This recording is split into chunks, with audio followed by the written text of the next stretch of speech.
Mendongeng untuk cerdas hadir dalam podcast dongeng pilihan orang tua. Apakah teman-teman memiliki kebiasaan membaca dongeng bersama mama atau papa? Dongeng apa yang paling teman-teman ingat? Pasti teman-teman juga memiliki dongeng favorit yang ada di majalah Bobo kan? Jangan khawatir, sekarang kamu tidak hanya bisa membaca dongeng di majalah Bobo, tapi juga bisa langsung mendengarkan dalam bentuk podcast bersama mama dan papa. Sebelum lanjut videonya, subscribe dulu channel ini dan nyalakan lonceng notifikasinya ya. Halo Mbak Lucy, apa kabar Halo. Mbak? Kabar baik, sehat selalu Mbak. Sehat selalu ya. Ya. Oke, di PPKM sekarang ini kita Mbak membatasi diri ya untuk keluar kemana-mana ya. Yes, di Tapi rumah. tetap berkreatif dong, tetap berkreasi ya. Berkreasi dan bermanfaat itu penting tuh Mas. Oke, baik. Mungkin buat teman-teman nih yang belum familiar sama Mbak Lucy, mungkin Mbak Lucy bisa cerita sedikit mengenai diri Mbak sendiri sebelum kita mulai wawancara singkatnya. Oke, halo semua. Kenalkan ya, saya nama panjangnya Lucia Triundari. Biasanya dipanggil Lucy.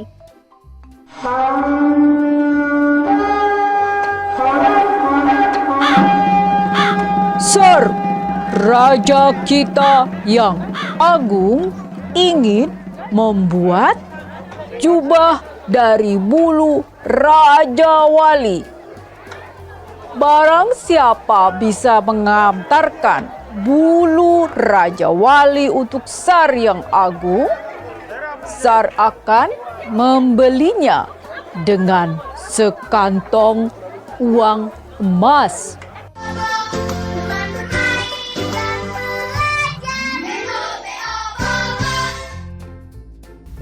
Kenapa dongeng dan cerita yang ada di majalah Bobo hadir dalam bentuk podcast ya?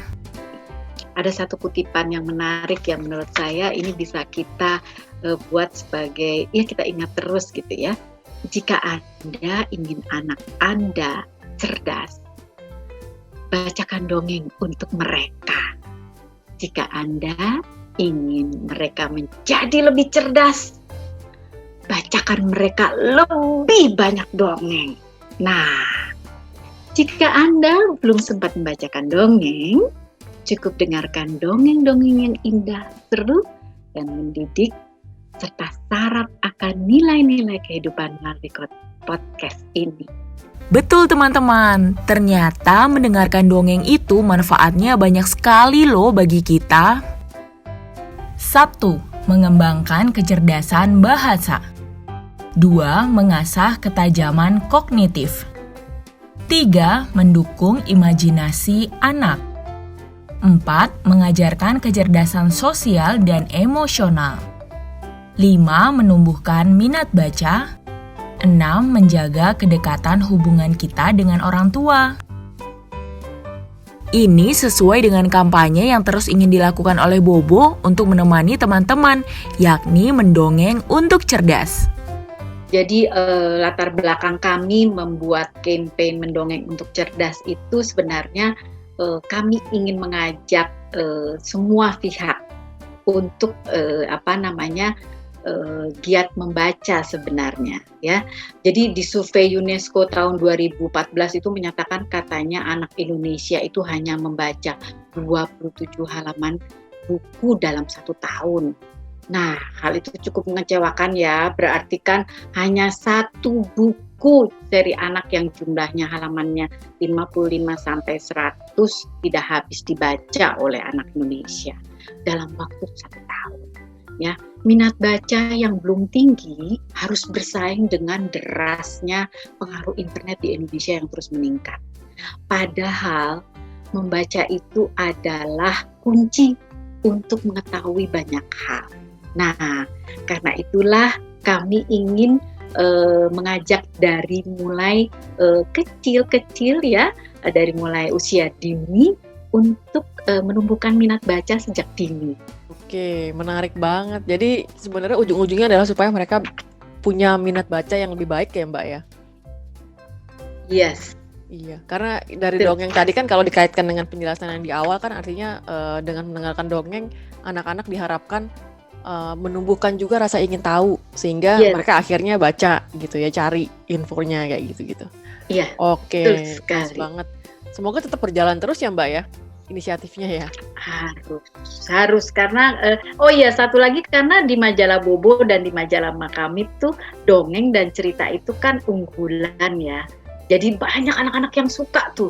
Nah, karena itulah kami membawa dongeng-dongeng itu tidak hanya dalam bentuk print, tapi juga bisa didengarkan dan bisa ditonton. Kalau ditonton lewat YouTube, nah sekarang didengarkan lewat podcast. Gitu, Mbak. Oke. Melalui dongeng, majalah Bobo ingin supaya teman-teman jadi semakin senang membaca. Karena dengan begitu kita akan tumbuh menjadi generasi yang cerdas. Nah, selain itu, podcast ini juga bisa jadi ide baru bagi orang tua dan guru untuk mengajarkan nilai-nilai baik pada kita loh. Kalau pembentukan karakter itu kan sebenarnya tidak hanya dilakukan dalam pembelajaran di sekolah gitu ya, tapi juga bisa menjadi melalui media suplemen yang salah satunya adalah dongeng gitu. Kira-kira sebenarnya bagaimana sih terkait dengan dongeng ya dan pembentukan karakter anak, bagaimana peran dongeng sendiri bisa membantu anak untuk ibaratnya membentuk karakternya supaya menjadi lebih baik gitu. Nah, di sini nih. Ketika kita kecil ya, masa-masa kecil itu kan sebenarnya masa-masa yang katanya para psikolog itu adalah the golden age ya. Jadi anak-anak balita sedang mengalami masa pertumbuhan yang sangat pesat ya. Pertumbuhan otak itu lebih cepat daripada pertumbuhan organ yang lain ya. Maka anak-anak itu pada masa itu penuh dengan imajinasi gitu. Nah, di saat itu saat yang tepat bagi orang tua untuk menanamkan kisah-kisah menarik melalui dongeng ini. Karena melalui dongeng ada nilai-nilai yang bisa disisipkan. Mendongeng ini adalah cara untuk menjelaskan sesuatu dengan cara yang menarik, ya. Jadi kalau menurut saya dengan adanya podcast ini itu akan menjadi salah satu alat ya bagi orang tua atau guru dalam mencari ide cerita gitu ya. Oh, dari cerita ini aku bisa menyisipkan nilai atau pelajaran-pelajaran yang ingin disampaikan kepada anak-anak. Untuk teman-teman yang sudah tidak sabar ingin mendengarkan dongeng bersama Papa dan Mama, kamu bisa langsung kunjungi Spotify atau aplikasi pemutar musik lainnya dengan mengetik dongeng pilihan orang tua. Tunggu setiap episode terbarunya yang tayang setiap hari Jumat ya. Jangan sampai ketinggalan. Ajak Mama, Papa, adik, serta saudara dan teman-temanmu untuk mendengarkan dongeng pada podcast Dongeng Pilihan Orang Tua ini. Selamat mendengarkan, semoga bermanfaat untuk semua, untuk anak-anak, untuk orang tua, dan juga untuk guru. Teman-teman, jangan lupa kunjungi website untuk anak ya, bobo.id. Like, comment, share, dan subscribe juga ke channel Bobo yuk!